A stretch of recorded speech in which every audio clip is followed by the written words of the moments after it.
Good morning, I'm Bob Darrell and I am alcoholic. After a moment of silence, would you join me in a prayer? Lord, help me to set aside everything I think I know about you, everything I think I know about myself, everything I think I know about others, and everything I think I know about my own recovery. All for a new experience in you, Lord, a new experience in myself, a new experience in my fellows, and a much-needed new experience in my own recovery. Amen. Good morning. We're gonna finish up and make the transition from step 2 into step 3 this morning. We had been going through some parts of the book that We Agnostics. And I want to touch on two little parts out of We Agnostics. One is really the essence of what I have to do in step 2. And it's a lot simpler than I imagined. And Bill refers to that in the 12 by 12 when he talks about the hoops we have to jump through in step 2 are a lot easier than we ever thought. And in the middle of page 46, there's a paragraph, and it talks about two things. It doesn't even really say I have to believe. If I can just do two things, I'll be on my way. And it says, the second line down in the middle paragraph in the page, it says, "Let us make haste to reassure you. We found that as soon as we were able to, first, lay aside prejudice, and second, express even a willingness to believe in a power greater than ourselves, we commenced to get results, even though it was impossible for any of us to fully define or comprehend that power, which is God." I think sometimes one of the most misunderstood things in Alcoholics Anonymous is the last couple words in the third step where it says, "God as we understood him." And it's easy to imply from that, as a lot of new people do, as I did, that I must first understand God. And it's not a closed-in expression. It's a broad, open-ended expression, meaning that you don't have to understand anything, or anything you understand is approachable. It's of your understanding, whatever, from 0 to 100 on any scale, whatever that is. And I misinterpreted that as I had to understand God. And the book really comes out and tells me very point blank that you don't even try. And the only reason I would try anyway is because the stuff I try to understand I can control. I mean, that's the only reason I try to understand God. So I shoot a couple angles here to get a little bigger piece of the pie. I want a little more grace of this grace thing that you guys talk about than everybody else has, because I definitely need it more. I can tell. I can feel it. And so I don't have to understand God. If I can do these two things, lay aside prejudice. I didn't know what prejudice was. It comes from a Latin word, to prejudge. It is all my opinions, my judgments, my preconceived notions about God, about spiritual terms. If I can get to a point where, if I can move towards a point of being childlike and know nothing, and that's a hard thing to do for opinionated guys like me who think they know all kinds of things. I know stuff I don't even know. I mean, you can ask me a question about something I don't even know anything about, and I'll tell you the answer. I'll make one up on the spot because I want to be the I know guy, right? That's the kind of ego I came in here with. So to get childlike enough to know that I don't know. And then the second thing it says is to express even a willingness. And the wisdom of the old-timers when I was new, they had me taking actions that seemed to me, in my judgment, inappropriate. They had me getting down on my knees and physically getting on my knees and praying every morning when I didn't even really believe in God as of yet. I remember arguing with this guy. I said, well, I'll feel like a hypocrite doing that. He says, "You've been a hypocrite all your life. What's the difference?" Well, it's true. I mean, I never did what I said I was going to do. I was the guy I was owned by my feelings. I'd tell you, "Oh, yeah, I'll come over and help you." When it came time to come over and help you, if I didn't feel like it, I'd do something different. I was owned by my emotions, childish emotions. So I was a hypocrite. So I was living in a halfway house. And I would go in the bathroom, and I'd feel stupid. I'd lock the door, make sure the curtains are pulled over the window tight, push the rug underneath the crack in the door to pray, to get down on my knees, as if I think somebody's going to look under the crack and see me praying or something. I don't know. I'm crazy. And I'd get down on my knees, and I'd say simple little prayers like, whatever's there, I need help today. Please help me to stay sober.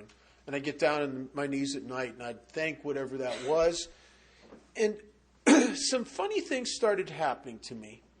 And it was a while before I could connect the dots and realize that they were initiated by those actions. And one of the things that started happening to me was I started having a lot of eerie good luck. Like eerie good luck. I mean like, and I'm not a good luck kind of guy. I'm a bad luck magnet. You know what I mean? I'm a bad luck man. And funny things would start happening to me. Like I like most new people, my first couple years of sobriety, I would go on these emotional roller coasters for no reason. I could be just sitting in a meeting, feeling good, and all of a sudden it'd be like some key would turn in my head, and I'd just get depressed all of a sudden and feel like awful. And sometimes I'd be like that, and I wouldn't know what to do, and I'd say, well, they say pray this prayer. So I'd say, God, please help me. I'd go to a meeting, or I'd be at a meeting, and somebody would start sharing, some guy I don't even know, and he would be talking exactly about what's going on in my life. I mean exactly. And I don't know how he got that, and he's got an answer for me. And that didn't happen to me once or twice. That happened to me over and over and over again.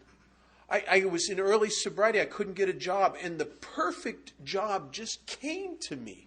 I mean, it wasn't the job I really wanted. God had that, but it was the perfect job for a guy like me. It got me out of the halfway house. It got me, gave me room and board. It was a job as a live-in house manager for a treatment center for teenagers. It put me in a safe, sober recovery environment, gave me room and board, and it got me out of the halfway house. And my one roommate in the halfway house was selling heroin, and the other one was dealing marijuana. I mean, I don't know how much longer I could have stayed there, without going off the deep end. And I started to see that there was something's going on here.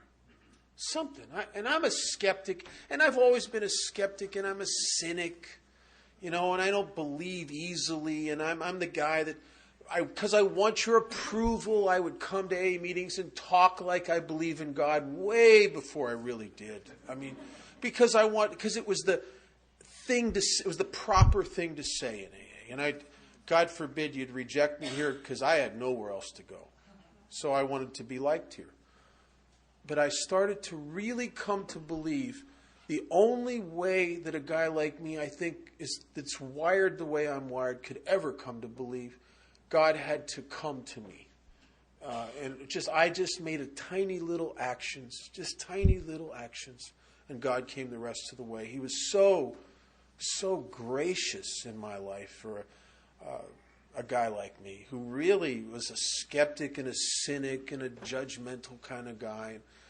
And what my experience was like as it evolved was very similar to, I heard a story years ago about this over in London, and I just came from there, and they still do this in some parts of London. The streets have gas street lights. And there was a guy years ago who would go around the streets of London with a long pole with a flame on the end, and he would light the street lights. And he was called a lamplighter. And if you climbed up to the top of one of those towers in London or one of those high buildings and looked out over the city at twilight, you couldn't see where the lamplighter was, but you could always see where he'd been by the lights in the city. And I could sit in a meeting of Alcoholics Anonymous at 2 years sober or 2.5 years sober, and I couldn't see where God was at that moment.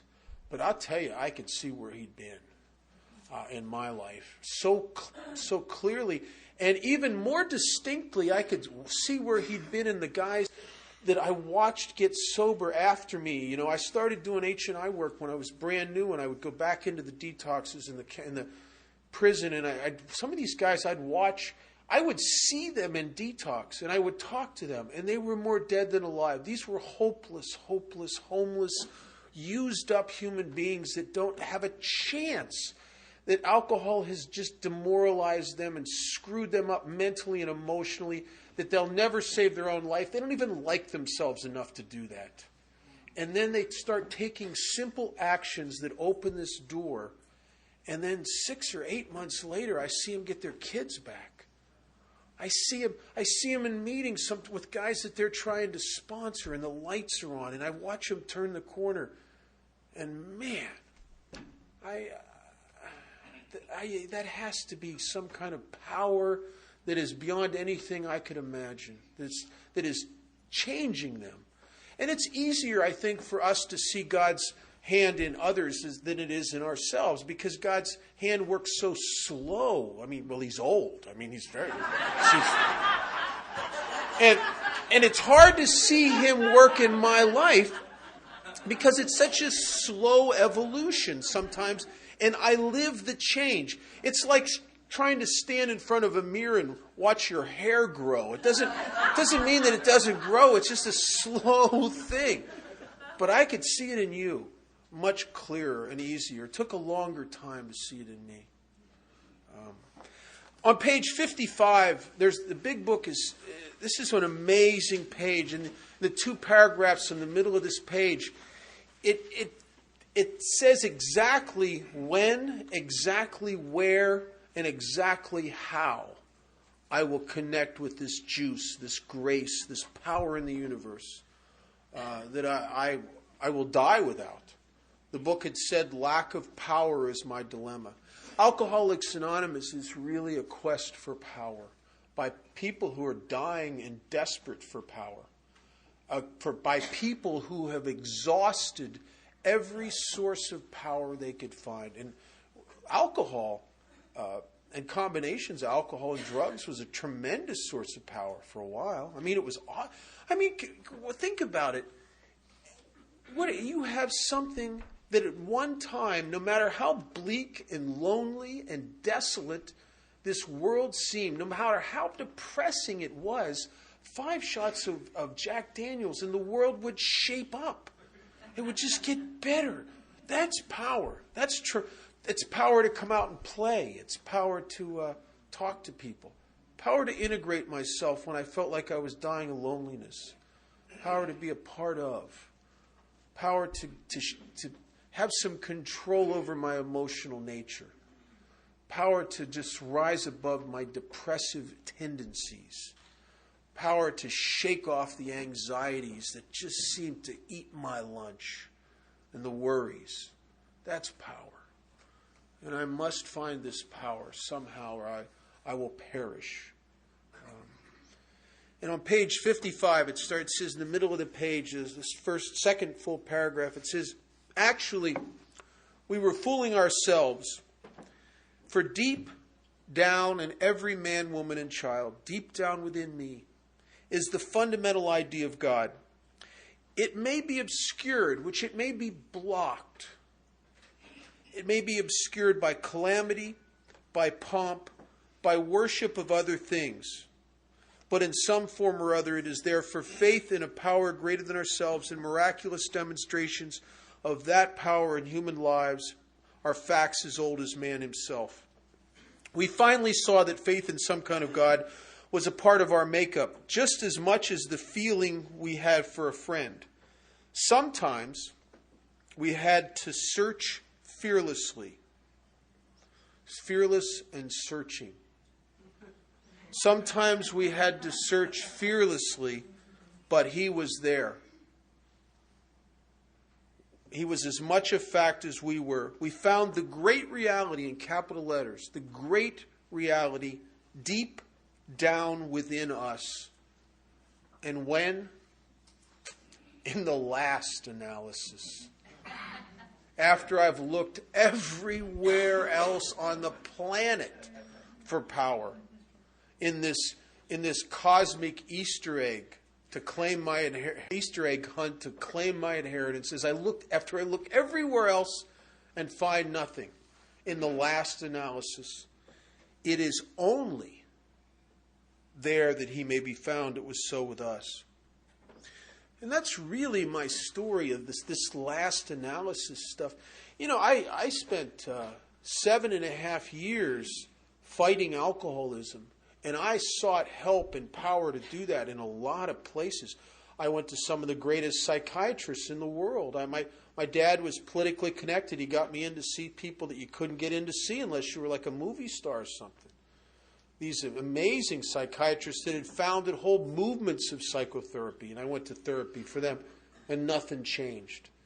I tried the medications of the era that were popular at the time by psychiatrists for guys like me, and nothing changed. I did religions. I did a lot. I did meditations. I did chanting. I did everything that was available, and nothing seemed to change. And through all of that, on a regular basis, I keep ending up in rooms full of alcoholics. Now, it's not that I have alcoholism, but every time I drink, I end up where all the alcoholics are at. You know, I haven't connected the dots with that one yet. And I'm looking everywhere else, and I keep ending up with you. And I come in here, and I look for power for my first couple years of sobriety everywhere else. Jobs and relationships, money, activities, committee positions, general service. I'm looking for juice. I'm looking for validation. I'm looking for security. I'm looking for the power to shore up my life and fill my vacancies everywhere else. And then after several years of sobriety, I started to be, as Scott talked about on page 53 last night, I started to become crushed by these self-imposed crises I could not postpone or evade. And I had to fearlessly face this proposition and start to go back through the work again because I had missed a lot of stuff. And much to my surprise is that I started, as I did the work to clear away this channel, to clear away the pomp, the calamity, the worship of other things, which really is completely touched on and cleared away in steps 4 through 7. As I cleared away that stuff, a presence started to come into my life. Not a constant presence, but a presence that is often overshadowed by, as Bill uses a term I love, the worldly clamors. You know, when I get in my head, I can't, when I'm in my head, I don't feel God's presence in my head. You know why? Because when I'm in my head, I'm not in the place where God is. It tells you in chapter 5 exactly where you're going to find God. It says, there is one who has all power, that one is God. May you find him in a place it refers to that most of us seldom visit. And you find him now. Right? I mean, now. Even as I'm saying that, some of you aren't even here. You're in your head thinking, I can't wait to tell Joe that. And oh boy, you're not even here as I'm saying that. You're somewhere else, right? So that I would start to connect, if I could clear away those 3 things. And I heard a story by a guy who wasn't an AA, a guy named Earl Nightingale, he told this story, and he said this is a true story, and it was an account of a thing that happened in South Africa. And when I heard this story, it blew my mind because it was exactly what had happened to me. And he was told this story about this guy who grew up in South Africa, and he had inherited a ranch from his dad. And it wasn't like a spectacular ranch, but it was a nice ranch. A ranch that would have secured him and his family a nice living for generations to come, a nice, comfortable existence. But he inherited the ranch at a time when the diamond boom was on in South Africa, and there were people that were becoming overnight Rockefeller, Bill Gates, mega rich. And the more he heard the stories of their wealth and their abundance, the more dissatisfied he became with what he had. Sound familiar? And he finally, after a while, he couldn't take it anymore. He sold his ranch, took the money, invested it in equipment to go prospecting and searching for diamonds, and went out to the bush, obsessed with striking it rich. And he never did find diamonds out there. And he died out there bitter and alone, and had a miserable existence. And it came to pass that this ranch he sold it to two developers, and they were going to develop some of the property, and they were moving these stones out of the way one day, and they found these unusual-looking rocks, and they'd never seen anything quite like them before. And they took them to a guy, and the guy said, "Well, they're diamonds in the rough." And they cut them and clean them up, and they found that this ranch was the largest diamond deposit ever found on the planet. And these brothers, one day, all of a sudden, they have to form this huge corporation to mine and market these diamonds. And the one guy says to the other, "Well, what do we call this corporation?" And the guy says, "I don't know." He said, "Well, why don't we name it after that poor SOB that died out in the bush that we bought this ranch from?" And the guy said, "That's a good idea. What was his name again?" "Oh, it was De Beers. That's right." And they named this company after De Beers. And I'm reading that, and I'm thinking to myself, I'm that idiot. I'm that guy. I'm looking everywhere else, and God keeps throwing this stuff at me. I'm sitting in meetings, thinking how I'm going to connect with God, and what should I do to make my recovery better? And in the background, somebody's reading this thing, goes, "And these are the steps we took, which are suggested as a program of recovery." And God, I wish he'd stop, get that over. I was interfering with my thinking here. I'm that nut. And this thing that I will find the great reality, the presence of God. Presence, like as opposed to past and future. The presence of God in my life, if I can clear away the things that keep me from showing up in my life right now. The things that keep me up in here. That keep me in the bondage of self. This pomp. And if you don't know what pomp is, it's ego. I think I am capable of being so full of myself and my judgments and my opinions, there's no room for God's grace. I could be that self-consumed. And calamity. Oh, we all know what calamity is. The book says we're producers of confusion rather than harmony. I'm a producer of calamity. Father Martin had a great saying one time. I heard him say this one of his talks, and it was so right on. He said, you can go to any workplace in the country and pick out the alcoholics, not by the alcohol in their breath. He says, look for the people that everybody walks on eggshells around. We produce calamity. We produce confusion. There's no alcoholic with untreated alcoholism is ever accused of being a source of harmony. I mean, it never happens. We're the opposite,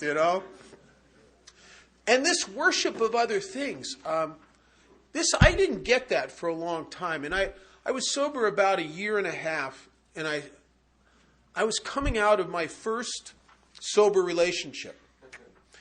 And I'll tell you, there's not a person on the planet more self-obsessed than a guy ending his first sober relationship. I mean, you can go up to a guy like that and say, "I just came from the doctor. I have terminal cancer and 2 weeks to live." And he'll go, "And you know what else she said, man?"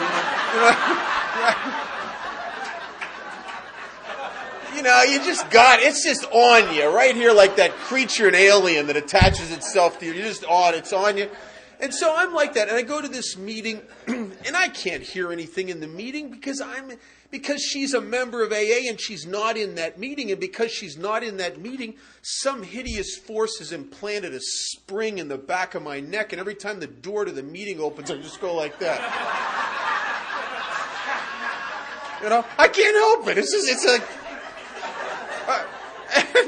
and then when the door's not opening, I'm not listening to anything because I'm in my head thinking about driving by her house and thinking about, I'll say this to her and then she'll say that and then I'll say this and then she'll say that. And then I'll hit her with this. Oh, and it'll humble her. She'll realize how wrong she was, beg my forgiveness, be properly ashamed of herself, and it'll be wonderful. And when God could be trying to talk to me through the people in the meeting, and I'm not hearing anything. I'm locked up in here. And the meeting's over. I've heard nothing. I end up going out to coffee with some people, and I end up in this coffee shop, me and a guy from California who was a visitor, a guy from Glendale, and who I've never seen since. I've even actually looked for him. I don't know. I've never found him since.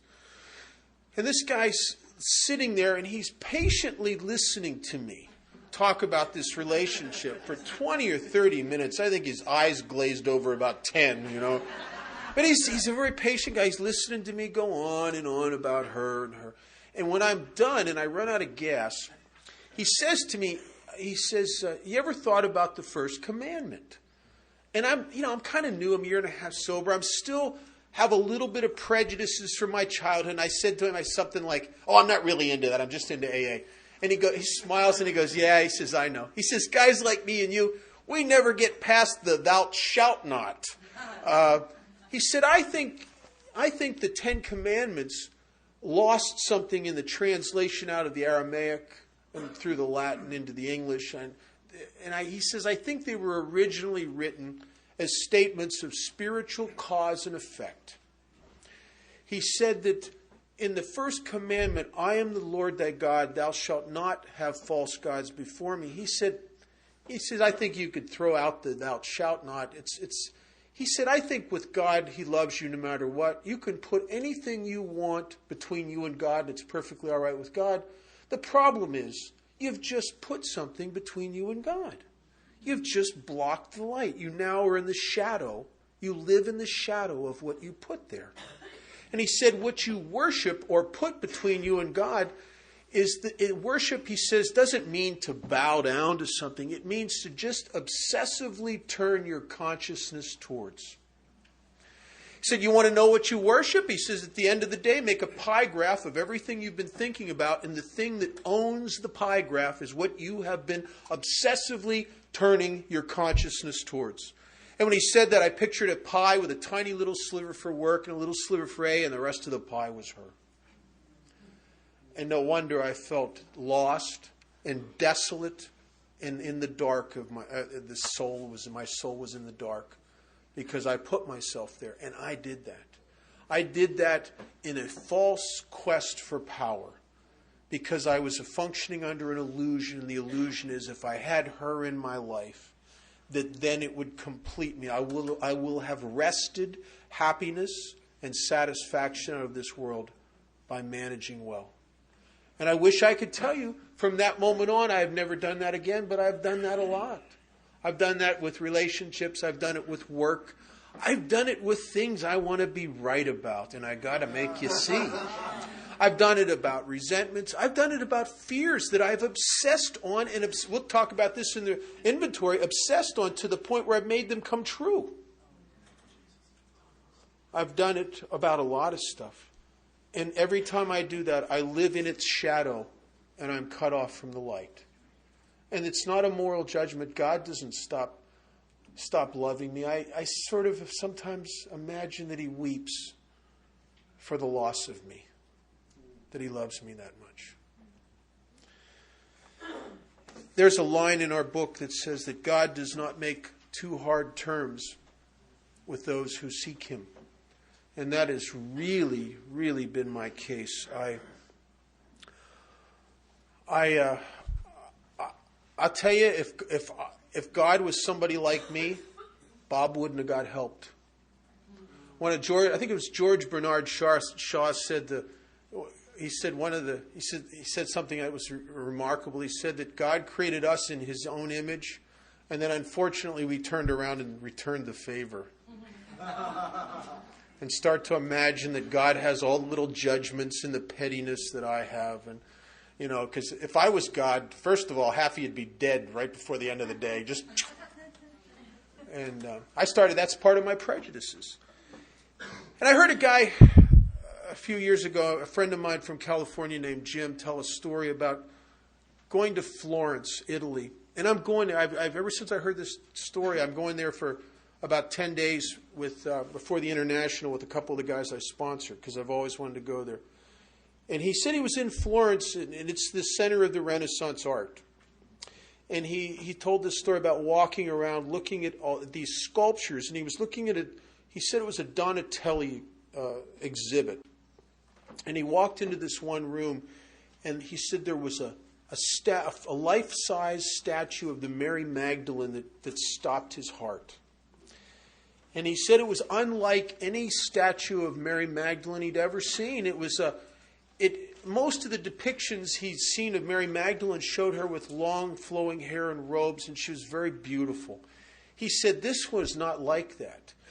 This was a depiction of Mary Magdalene where her face was etched with pain and emotion. And he said that she looked like she had been turning tricks on the back alleys of Jerusalem for years. And she stood there, and he said as he looked at her, he started to weep because she had her hand out like this and an expression on her face as if it said, "This could be for me? For me?" And when Jim's told that story, I started crying because it touched something within me, a deep-seated feeling of unworthiness. And this a friend of mine says something that he says, maybe your feeling of unworthiness is just good judgment.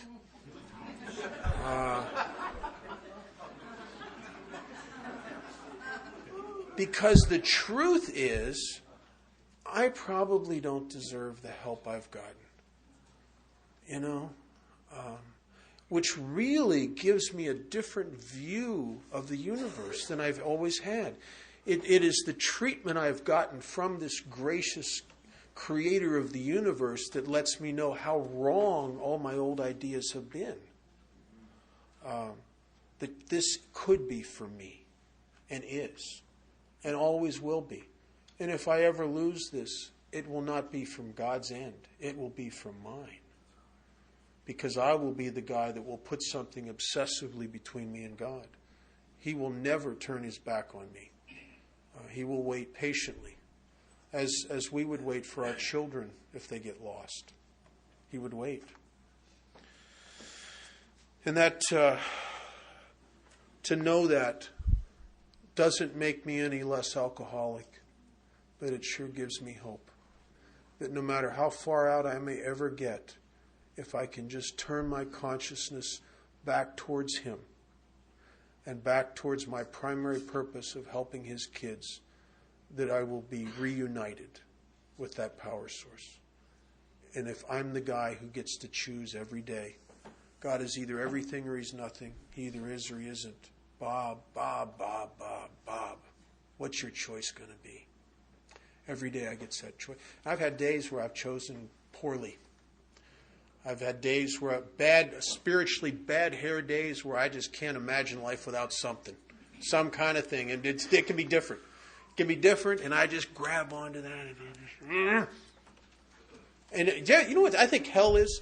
It's holding on to something that you intellectually know you should be letting go of. You know what I mean? Right? If there's a hell on earth, it's in the abyss that opens up between what I'm really doing and what I know I should be doing. That brings us to one of my favorite parts of the book, a part of the book that turned my life around and was really the beginning for me. And it starts on page 60, and it's the section that leads up to the third step prayer. And it's really the best description of why my life is unmanageable sober. And I'll tell you, I don't think that what they're talking about is drunken behavior. I think they're talking about me when I quit drinking. This is me when I quit drinking. And it starts on page 60, and it talks about the three pertinent ideas that everything we've done in Alcoholics Anonymous up to this point, the chapter to the agnostics, the description of the alcoholic, and there's several, the personal adventures, our stories, our experience, strength, and hope, everything we do to this point brings me to three pertinent ideas. Pertinent idea A, that I am alcoholic and could not could not manage my own life.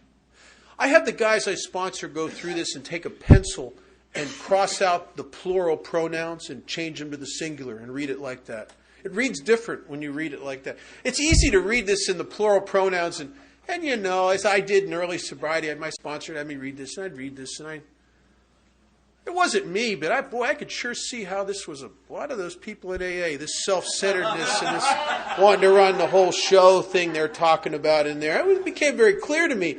And I thought, well, you know, he wanted me to read this so I could straighten him out, because they need straightening out. But I couldn't see it was me. And Bill in the ABCs, when he says, and could not manage our own life, that's really very clear for me. See, I can take step one, as it is in the beginning of this chapter. Admitted we were powerless over alcohol and our lives had become unmanageable. To me, I can interpret that as past tense. I can interpret that as, you know, when I was drinking. But now I'm not drinking, and I'm starting to think clearly. Let me at my life. There used to be talk in AA years ago, and I haven't heard it.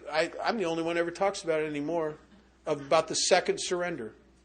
How we come here broken by the bag and the bottle, and in sobriety, in this delusion of wresting happiness and satisfaction out of this world by managing well, that I will crash and burn and fail and be demoralized and crushed by self-imposed crises in sobriety, that eventually I will try to keep from hitting that bottom sober by juggling this juggling act of my life. And I will do everything to keep from hitting that bottom. But it is the brokenness of my sobriety and my absolute failure to wrest happiness and satisfaction in this world by my own management, my failure at fixing me, that is the greatest blessing I will ever have, because that and that only will bring a guy like me to the table when it comes to God in sobriety. Why would I do it? If I can manage my own life sober, why would I have to desperately seek new management? I will just manage it. And as long as I have the delusion that I can wrest happiness and satisfaction out of this world, I am not really brought to the table. I'll circle the table, but I ain't sitting down at it, because I don't have to. And I'm one of those have to guys. I wish for years that I was one of those kind of guys that could kind of just sort of see how I should be doing something. And, oh, yeah, and I'll just go be that way. And I ain't that way. I am brought to the table either through pain and occasionally by inspiration, but never by cognizant decision.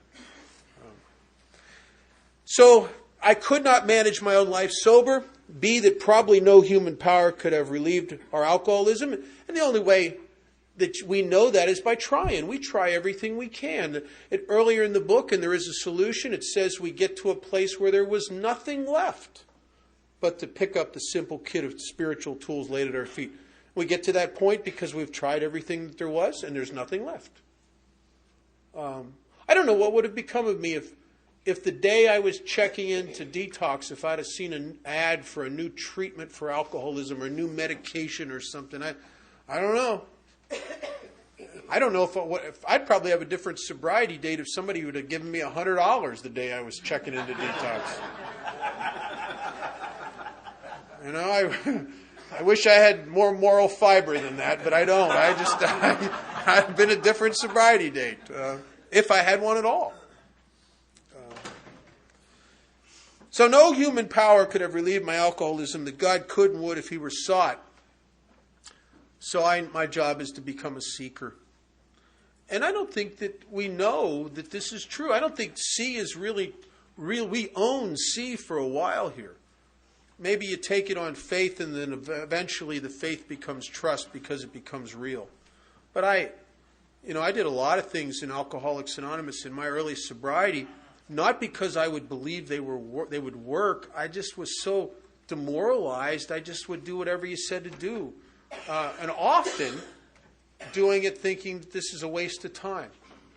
And then you do that a couple times and it works, and then you start to think a little different. You start thinking maybe it's not a waste of time. Maybe there really is something. And I'll tell you something, your track record and God's track record with me has been 100%. There's nothing in this book or that my sponsor has told me to do to date that hasn't been for my ultimate fulfillment, my ultimate happiness and satisfaction, my ultimate improvement of my ability to love, to be a part of, to enhance my spirit. There's nothing you've told me to do that hasn't. And I'm waiting because I'll dime you all out. The minute you give me one bad thing, I'll dime you all out. I'll be around telling everybody. You know what they told me to do? Not yet. Not once. But I've been very, very blessed with sponsorship. And I think sponsorship is a blessing. I think God's hands. Not my sponsor's not infallible. But you know what's infallible? The power that shows up between us when he's trying to help me. That is what I bet my life on. I'm not infallible with my own guys. But if you're sitting here and you sponsor a lot of people, you will notice a dynamic that happens. A guy will come to me with a problem, and I will sit there in amazement as I listen to my mouth say things I don't even know. That are true. That are right, not only true, right on the money. And then he'll go, a month later, be telling everybody how I really helped him. And then I'll kind of take credit for it. Yeah. Aren't I wonderful? That ain't me. There's something happens to me. Something happens to me when I'm thinking about you and I put me aside. Some presence moves into my life. That's the juice in Alcoholics Anonymous. A couple things I want to talk about. Page 62, it talks about the root of our problem. Selfishness, self-centeredness, that we think is the root of our troubles. The root. Without the root, nothing that grows can exist. It's what feeds the bush, the tree, the plant. It's what it all comes from. And if that's true, then what they're saying is that underneath every trouble that I will ever have in my life, underneath my obsession with alcohol, underneath sex and romance problems, underneath work problems, underneath people problems, underneath emotional problems, underneath mental problems, underneath finance problems, underneath every trouble or problem I would ever have, the root is selfishness, self-centeredness. The root. It's where it all comes from. And I couldn't see that. I tell you, I didn't even think I was self-centered when I first got sober. I didn't know what self-centered meant. I thought self-centered people were overconfident and composed and put together and kind of self-assured people. And I was none of that. I just felt like I was a squirrel cage. I felt I had no self-esteem. I think and feel very poorly about myself continually. And I'm in a meeting one day, and a woman is sharing her experience with selfishness, self-centeredness. It's the topic. And I'm sitting in the meeting, and I'm not really even paying attention. My mind is wandering, and I hear her use a term that blew my mind. She used the term self-absorbed. And it hit me like a 2x4, because I'm sitting in the meeting thinking about myself, thinking about what I'll say if I'm called on, what it'll sound like, what you'll think of what I'll say, how I should sit while I'm saying it to look like I know what I'm talking about. I'm thinking about my relationships. I'm thinking about my job. I'm thinking about my finances. I'm examining my emotions to the point of excruciating pain. I'm sitting there totally absorbed in myself, and she uses the term self-absorbed, and it was like a light went on. It was like, oh my God, I'm sitting here totally consumed in myself. That's what self-centered means. Means my consciousness is centered on myself. And I didn't get that up into that time. And it was an amazing realization for me. And from that, all of a sudden it was like a curtain had lifted. And I could start to see it in all these aspects of my life. I started realizing the reason I have never sober felt like I fit out here in the world is that the reality is I don't even live out here. I live up here. And self-obsessed, self-centered people are not of this world. We're of this one. Right?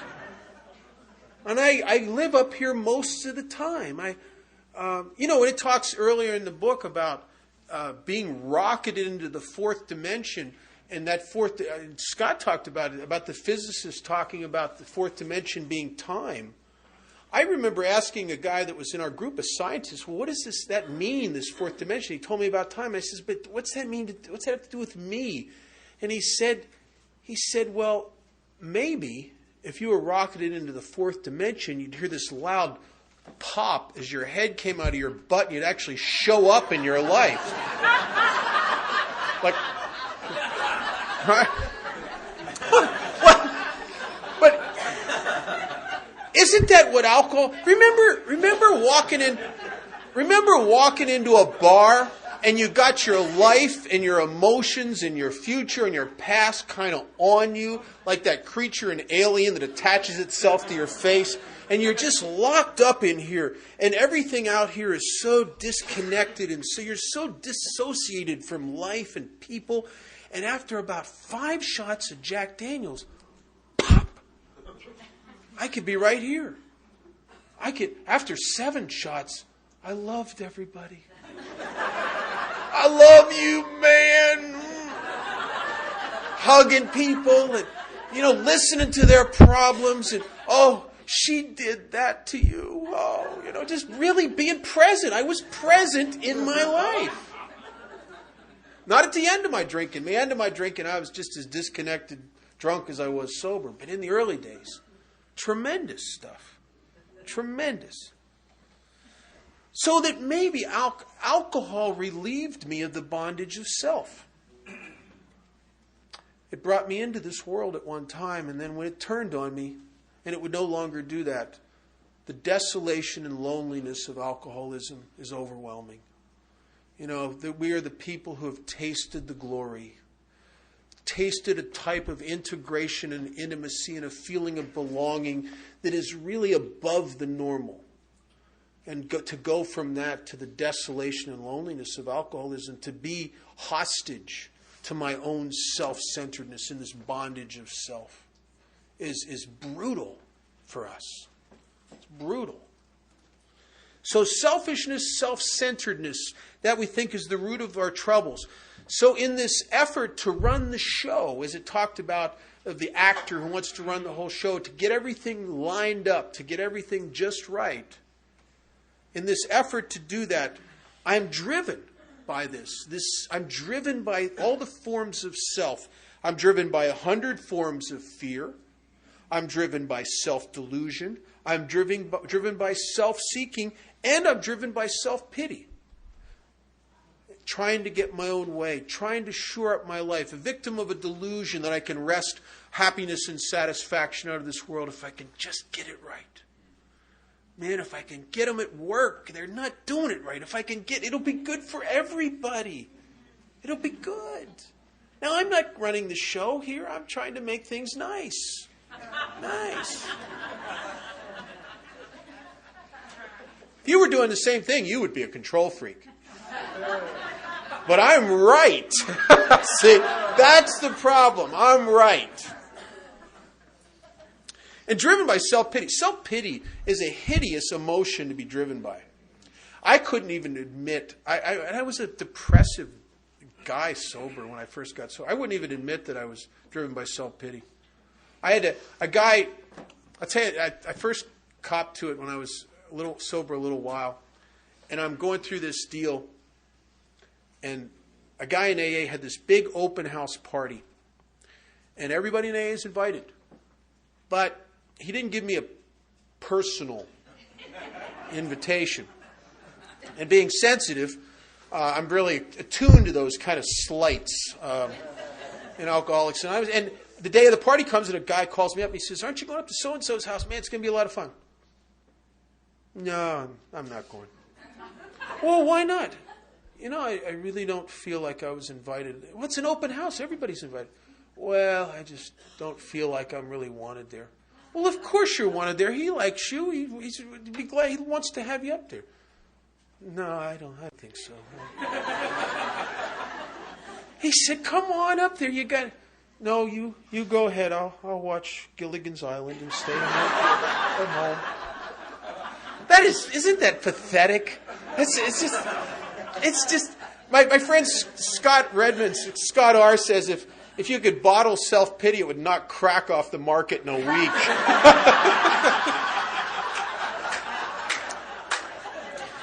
So, I'm going to finish this point up so I can get off of here. So driven by all this stuff, and we all get that edge to our life. We're driven people in sobriety, driven by all that stuff. I step on the toes of the people around me, and I don't even know I'm doing it because I can't see anything except how it's got to be a certain way. And when you're like that and you're driven and people try to make suggestions, well, Bob, why don't we do it this way? I won't even know it, but I'll treat you like you're an idiot. I'll give you the cold shoulder. I'll treat you like you're stupid. And what happens is when you're like that and you're wrapped up in self, that all of a sudden these people, you'll end up stepping on their toes and you don't know you're stepping on their toes. And it's a natural cause and effect. They will retaliate. They will start getting an adversarial position towards you. And the book says sometimes they hurt us seemingly without provocation. I don't know why. Right? But we will invariably, and this is a vision of what I will find in step 4, we will invariably, which means almost always find, that at some time in the past, I have made a decision or has taken a stance or done something based on self that put me in that position to be hurt. And you see, I've never, ever been the victim. I'm the perpetrator of all my separation. I'm the perpetrator of all my conflict. I'm the guy who did it, and yet for most of my life, I made out cases where it looked like you. Scott? We're going to take a break. That's right. 5 after. 5 after. Yeah, 5 after. That's right.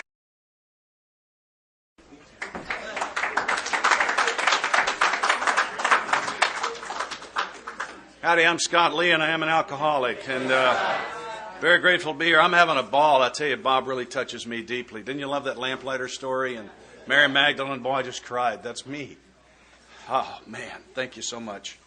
It's just great stuff. Take me a minute to get organized up here. Couple of things. I think I may have given the impression last night that I thought the steps were the only answer, and I don't believe that, and the book doesn't either. Page 95. This is what worked for me. I'm not saying people who don't work the steps won't stay sober. I'm saying people who do work the steps will all stay sober. Bottom of page 95. We have no monopoly on God. We merely have an approach that worked with us. That's my story. Also, I noticed on page 1 in the text, Bill told my story in a phrase. About 5 or 6 lines down, the great thing alcohol did for me, it says, I was part of life at last. That was it. That was it. That's what happened for me. And page 30, I have the privilege of taking meetings into jails, and one of the things we like to do, I'd like to make the observation here about 5 lines down, the idea that somehow, someday he will control and enjoy his drinking is the great obsession of every abnormal drinker. I could sometimes control my drinking, or I could enjoy it, but I could never do them at the same time. If I'm going to control it, I am not going to enjoy it. If I'm going to enjoy it, it is going to be out of control. Thought that was kind of an interesting piece. And what we like to do in the jail, and I hope you all will play with me, is a show of hands here on page 31. It says, heaven knows we've tried hard enough and long enough to drink like other people. Here are some, not all, some of the methods we've tried. Drinking beer only. Who tried the beer experiment? Right. I'm not drinking more of the hard stuff and ain't smoking none of that either. Right? Tried that one. Okay. Never drinking alone. Try that. How about never drinking in the morning? Now I have a point of order. Now, Brandy Alexander is actually just being continental. That's not really drinking, is it? Or Bloody Mary, that's just being social, right? No, that's drinking in the morning. Okay. Drinking only at home. Try that. I sponsor a police officer in Metro Nashville. Says he came up to the scene of a one-car wreck. This car is like wrapped around a bridge abutment or a tree or something. He approaches the driver's side and he says to the guy, because the guy's conscious, he says, "Are you okay?" And the guy says, "You know what, officer? I've absolutely got to stop driving."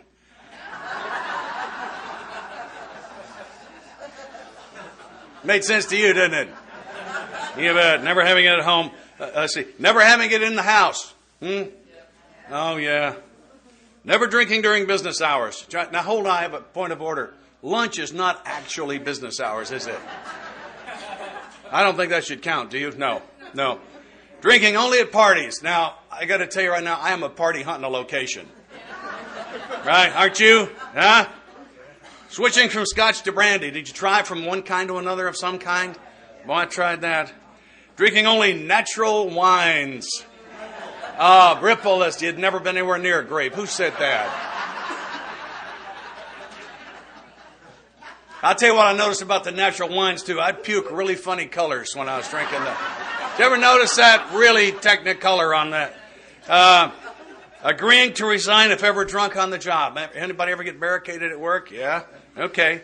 Taking a trip, not taking a trip. Don't you love that? We covered both sides of that. Swearing off forever, with and without solemn oath. Who did it? Solemn oath. Yeah, boy. Meant it every time. Taking more physical exercise. Did you try that? I tried to play tennis stoned. I'll tell you something. You can get hurt running and laughing at the same time. That is not safe.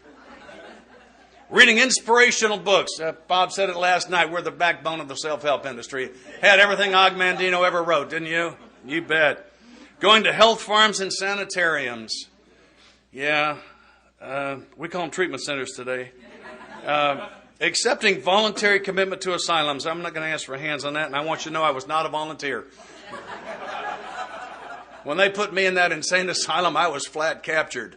And I was not a volunteer. And put me in a little rubber room, and boy, I think they probably saved my life. That's my story. That's my story.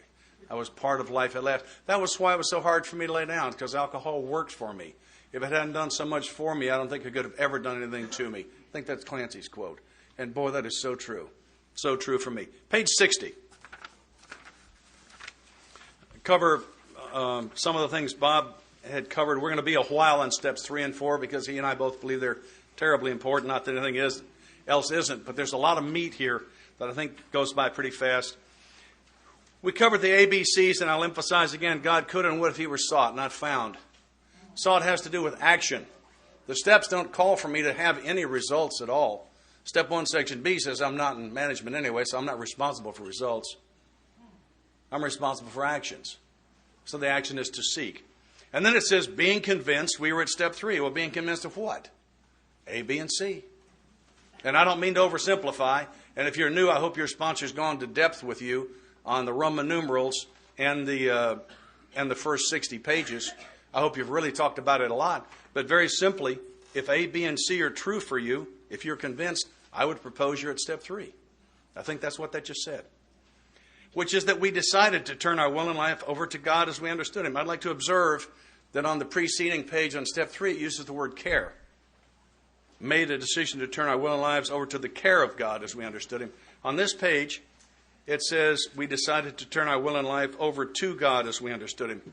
I don't have an editorial on that, but I like to observe it. It's kind of important because I see people going one way or another on that. You know, what are you really trying to do here? And I think the important word for me in all of that is the word decided. For me, clearly, step 3 is not where I turn my will and life over to the care of God. It's where I decide to. It's where I decide to. And my sponsor said there were 3 frogs sitting on a log in the middle of a lake. 2 of them decided to jump into the water. How many left on the log? And I said 1. He said, no, 3. They just decided to. They haven't jumped yet. And so if it's step 3, I'm going to decide to turn my will and life over to God or over to the care of God, whichever one you want to read. Then how do I accomplish the decision? And he said the answers are numbered 4 through 12. And I pointed the first line of step 12 as the evidence of that. Having had a spiritual awakening as the result. Spiritually awakened people, to the best of their ability, turn their wills and lives over to the care of God because it's the best deal there is available. I've surrendered for a long, long time. You think about the word surrender. In the military connotation, there's blood and noise and screaming and all that. That's my blood. That was me screaming. And then I gave up, and then the battle was over. And I surrendered for a long time, and I don't surrender anymore. I didn't surrender this morning. I got up and volunteered. Same result, but it comes from a very different place. I volunteered in my own enlightened self-interest because this is the best deal I ever had. I didn't fight anymore. Fight's over for me. I'm not surrendering. I'm volunteering. It's a different level. And it's the concept that Bob talked about of not closing my mind on something that's now working. If I close my mind on surrender, I can't go to volunteer. If I close my mind on volunteer, I can't go to the next level above that. So to continue to hold in an open mind those things that are given me so that I can build on them. Because I don't ever know when I've got the last one. Maybe I never get the last one in any of these things. Could easily be. And so we decided to turn our will and life over to the care of God as we understood Him. The first requirement, there are requirements and there are more than one. A lot of information there. We be convinced that any life run on self-will can hardly be a success. Is anybody doubting that? Great. It says on that basis we're almost always in collision. How do you like the power in the word collision? Blam! Broken glass, screaming, blood, bent metal, ambulances on the way. Collision. That would be different from mild disagreement.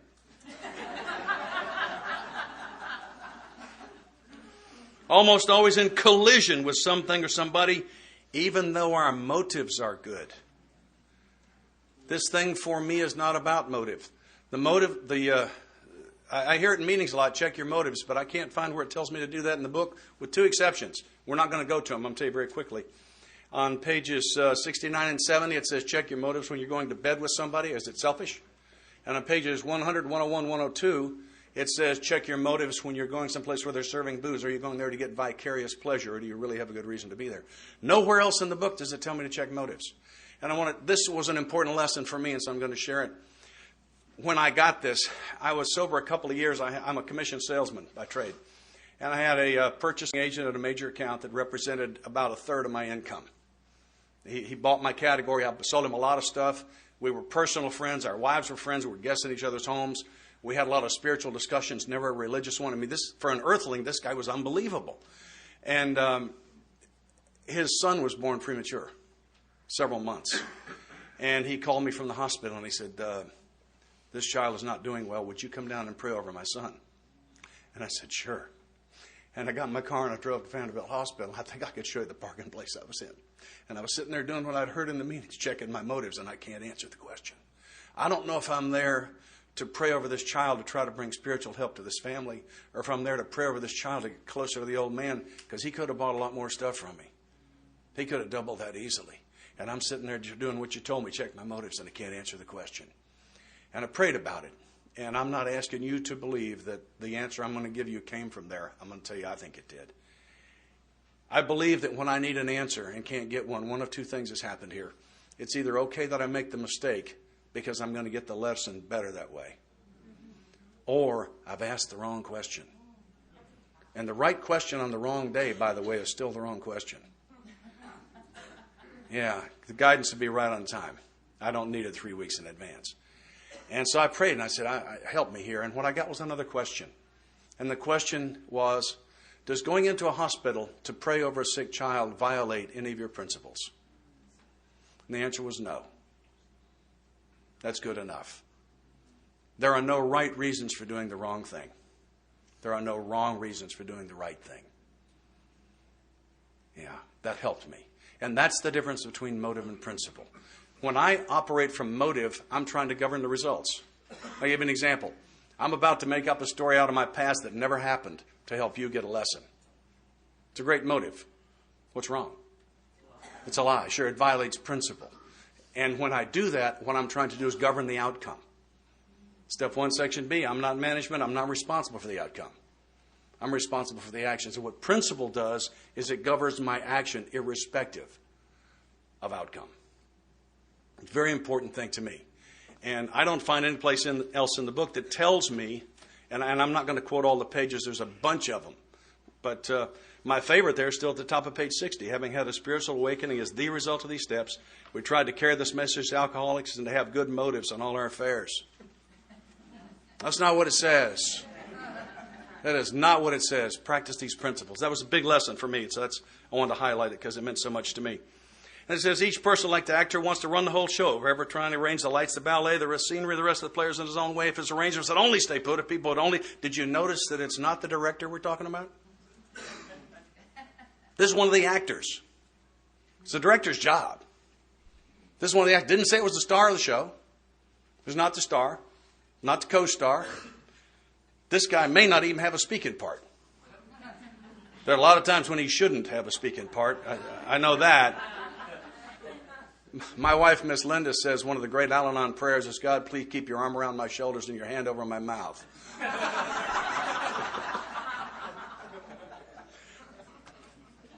I got to step out of the business of trying to run this thing, and I think that's really important. Let's go ahead and turn the page. Selfishness, self-centeredness, that we think is the root of our troubles. Driven. How do you like that word? Driven. Not mildly disabled on rare occasion, right? Driven by 100 forms of fear, self-delusion, self-seeking, self-pity. Let's take a look at that series of words. Now, they're going to appear in different, slightly different form all over the book.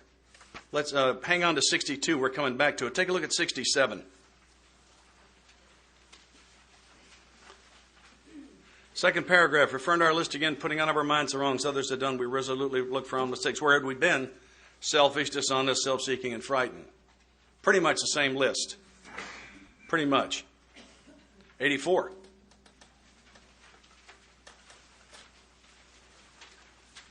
Two-thirds of the way down the page. Continue to watch for selfishness, dishonesty, resentment, and fear. Page 86. When we retire at night, we constructively review our day. Were we resentful, selfish, dishonest, or afraid? Page 88. Third line. Excitement, fear, anger, worry, self-pity, or foolish decisions. Not the same list, but pretty close. 145. Paragraph begins in the middle of the page. The greatest enemies of us alcoholics are resentment, jealousy, envy, frustration, and fear.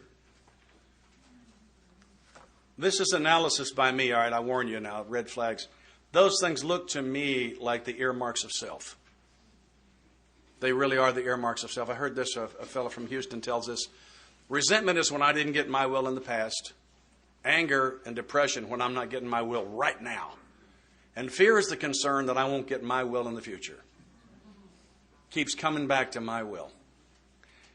And this list, here we are on 62, 100 forms of fear, self-delusion, self-seeking, self-pity. Bob covered that so beautifully. It's all the self thing, self in the fore. Reemergence of self, the ugliest thing in the world. My sponsor told me before this next paragraph, he said, you're fixing to get the best news you'll ever get in your whole life. I said, really? Okay. Hit me with it. He said, so our troubles we think are basically of our own making. Is that it? That's it? I know it doesn't sound that good to me. He said that's the best news you'll ever get. Because if it really is the cops, the courts, the blacks, the Chinese, the Russians, the PTA, the ex-wife, if it really is them, you're cooked. Because we can't do a thing about them. The good news is you are the problem. And with a little willingness on your side, we can work on that. Oh. Didn't sound that good. It says they arise out of ourselves. The alcoholic's an extreme example of self-will run riot. He doesn't usually think so. Above everything. Now, I wonder how important that is. Above everything. That's somewhere right around the middle, isn't it? Above everything. We alcoholics must be rid of this selfishness. Gee, I wonder why. Well, it'll kill us, it says here only. We're threatening your life. We're going to do that a lot in the next few pages. It says often... I think when there's a concept presented in the book more than once, it's important. I think when there's a concept presented in the book more than once on the same page, it's real important. More than once in the same paragraph, I think they're trying to tell me something. No way of entirely getting rid of self without His aid, capital H, His aid. That was it. Many of us had moral, philosophical convictions galore. Could not live up to them even though we would have liked to. Neither could we reduce our self-centeredness much by wishing or trying on our own power. We had to have God's help. Concept's in there twice. Self isn't going to push self out of the center. It can't. All right, it says this is the how and the why. But first of all, we had to quit playing God. Time out. I thought we had a first 2 pages before that. The first requirement, be convinced that any life run on self will hardly be a success. So we have 2 things in first place there. If I could have got 2 things down to 2 things in first place, I might still be out there running hard. All right, I had thousands of things in first place, didn't you? Okay, so this one is, we had to quit playing God. And I sat at the feet of one, I call him one of the masters, the grand masters of this thing we do. And I sat with him. I had him a whole morning all by myself, and I asked a lot of questions. And then he stopped once and he asked me a question. He said, here on page 62, you agreed to quit playing God. I said, yes. He said, how'd you play God? I said, I don't know. And he said, here's how I played God. Someone would die and I'd be angry. And that's me saying, I know who should die and how and when. I played God because I tried to manage my own life and those around me. And the closer you were to me, the harder I tried to manage your life. And clearly God's job, not mine. I judged people. And the reason I know that is because I had resentment. And the only way to get a resentment is to judge someone, find them guilty, be angry with them, and then feel that anger again. The word resent comes from the Latin. R-E means again. Like reread, it's something you read another time. Sentire means to feel. And in English, what we feel again is old anger. That's what resent literally means. It's old anger. And I had resentments, I therefore had judged. Those are the ones he had. I've added some since then. I needed to know. I asked the question, why? And that's my spiritual arrogance saying if I can collect enough data, I can, like Bob said, take God's job and run this whole thing. Another one was that I was sure that everything I knew for sure was correct. Boy, does that block me. And isn't that playing God? And another one was that I trusted my motives. And I've come up with some good motives to do some of the ugliest things you can imagine. I'm going to spare you and not list them, but trust me, it's not a pretty story. Okay, so we had to quit playing God. And here's a wonderful reason. It didn't work. Oh. Remember that first rule of cavalry when the horse is dead, dismount? Not me, baby. I'm going to the whip. Maybe we get this thing's attention. Next, we decided. So here's the decision we talk about. I break step 3 down into about 9 parts. So you just saw the first 2. All right, here's the decision we call for. Next, we decided that hereafter in this drama of life, God was going to be our director. He's the principal. We're His agents. He's the father. We're His children. And the perspective I'm going to take for the rest of the time we're together is how I coach a new man through these 12 steps. Please don't feel like I'm telling you what to do. I am not. Please disagree. I'd love it. I may learn something. Please, your sponsor's right. I'm wrong if there's a disagreement. This is simply what I do. And at this point, I ask him for a decision. Have you made that decision? Have we heaped enough evidence on you? Have you heaped it on yourself as to what happens when you manage? Have you had enough? Are you done? And if the answer is yes, and if you want some time to think about this, please take it. This is not a lightweight decision. And when you're ready, I want you to read that to me in the first person. And he will read, I have decided that hereafter in this drum of life, God is going to be my director. He is the principal. I am his agent. He is the father. I am his child. And I will say, I think you've made an excellent